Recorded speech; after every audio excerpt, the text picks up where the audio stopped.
అలాంటి గొప్ప స్ఫూర్తి వచ్చిన తెలంగాణ రాష్ట్రంలో రాష్ట్రీయ గీతంగా తెలంగాణలో వెలుగొందుతుందని 4 కోట్ల ప్రజలు అనుకున్నప్పుడు ఆనాటి పాలకుల నిర్ణయాల వల్ల జయ హే జయ హే తెలంగాణ మూగబోయింది.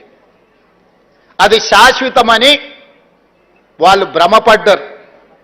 ఎందుకంటే ఈ గీతం తెలంగాణ గుండెల్లో ప్రతిధ్వనించినంత కాలం తెలంగాణ ఉద్యమం ఎవరు చేసిండ్రా అంటే ఓ గద్దరన్న చేసిండు, ఓ అందశ్రీ చేసిండు, ఓ గోరె టెంకన్న చేసిండనే, ఓ జయరాజ్ చేసిండనే చర్చ వస్తుంది. కాబట్టి ఈ స్ఫూర్తి నింపిన కవుల యొక్క కవితా గానాలను ఈ తెలంగాణలో వినిపించకుండా చెయ్యాలని ఆనాటి పాలకులు కుట్ర చేసిండ్రు.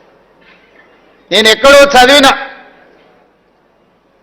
పెన్నే కదా అని మన్ను కప్పితే గన్నులై మొలకెత్తుతాయని.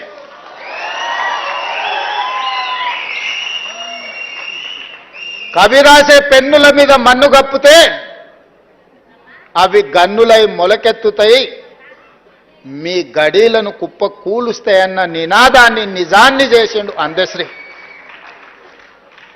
10 సంవత్సరాలు మూగపోయి ఉండొచ్చు మీ ఉద్దేశంలో, కానీ తెలంగాణ ప్రజల గుండెల్లో నిత్యం గానమై జయ జయ హే తెలంగాణ జనాలు పాడుకున్నారు.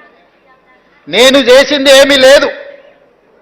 తెలంగాణ ప్రజలు పాడుకున్నది 4 కోట్ల తెలంగాణ ప్రజలు కోరుకున్న జయ జయ హే తెలంగాణ రాష్ట్రీయ గీతంగా ప్రకటించడమే కాకుండా ఈనాడు చదువుకునే ప్రతి బడిలో పాడాలి, చదువులు చెప్పే ప్రతి పుస్తకంలో రాయాలి అని ఈ ప్రభుత్వం ప్రజాప్రభుత్వం కాబట్టి నిర్ణయం తీసుకొని ఈనాడు పాఠ్య పుస్తకాలలో మొదటి అంశంగా జయ జయ హే తెలంగాణను చేర్చడం జరిగింది.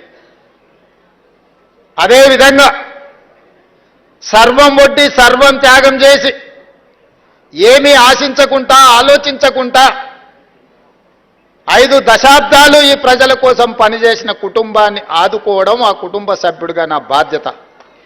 అందుకే ఎన్నికల కంటే ముందు ఓ గద్దరన్న ఒక అందశ్రీ ఈ ప్రజాపాలన అధికారంలోకి రావడానికి శాయశక్తుల కృషి చేసిండ్రు, కలగన్నరు, రావాలని పోరాటం చేసిండ్రు. తెలంగాణ ఉద్యమం తెలంగాణ రాష్ట్ర సాధనే కాదు.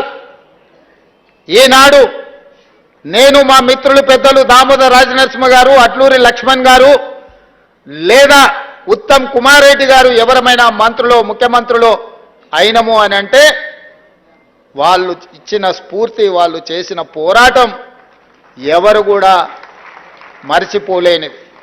అందుకే ఒక గద్దరన్నను ఒక అందశ్రీని ఈ ప్రభుత్వ పెద్దలకు ఒకవేళ అనుకోని అకాల మరణం వస్తే ఏ విధంగా ప్రభుత్వ పెద్దలను ఆదుకుంటామో ఈ తెలంగాణ సమాజానికి పెద్దలైన గద్దరన్నను అందశ్రీని ఈ ప్రభుత్వం ఆదుకుంటుంది, భవిష్యత్తులో అండగా నిలబడుతుంది అని చెప్పి అభిమానులందరికీ నేను చెప్పదలుచుకున్నా.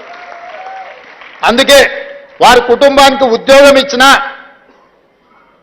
వారి స్మృతివనం కట్టాలనుకున్నా వారు రాసిన నిప్పుల వాగు ప్రతి లైబ్రరీలో ఉండే విధంగా ఈనాడు ప్రభుత్వం చర్యలు చేపట్టింది.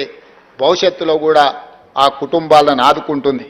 ఇదే కాదు, ప్రభుత్వం వచ్చిన మొదటి సంవత్సరం పూర్తి చేసుకున్న సందర్భంలో 9 మంది తెలంగాణ ఉద్యమకారులను, కవులను, గాయకులను సచివాలయం సాక్షిగా వాళ్ళని సన్మానించుకోవడమే కాదు, వాళ్ళను గుర్తించాలి, వాళ్ళను ఆదుకోవాలన్న ఉద్దేశంతో 300 గజాల ఇంటి స్థలాన్ని, ఎందుకంటే వీళ్ళందరూ నిలువ నీడ లేకుండా ఒకవేళ నీడ ఉన్నా ఆ నీడను తెగనమ్మి తెలంగాణ ఉద్యమంలో వాళ్ళు భాగస్వాములు అయినరు. ఈరోజు వయసు ఉడిగిపోయింది, తిరిగి సంపాదించాలన్న సంపద ఎట్లుంటుందో సంపాదించడం ఎలాగో తెలియలేనంతగా ప్రజలలో మమేకమైపోయిన ఆ 9 కుటుంబాలను ఈరోజు ప్రభుత్వం గుర్తించి వాళ్ళని ఆర్థికంగా ఆదుకోవడమే కాకుండా వాళ్లకు ఇళ్ల పట్టాలు ఇళ్లకు స్థలం ఇవ్వాలని అనుకున్నాం.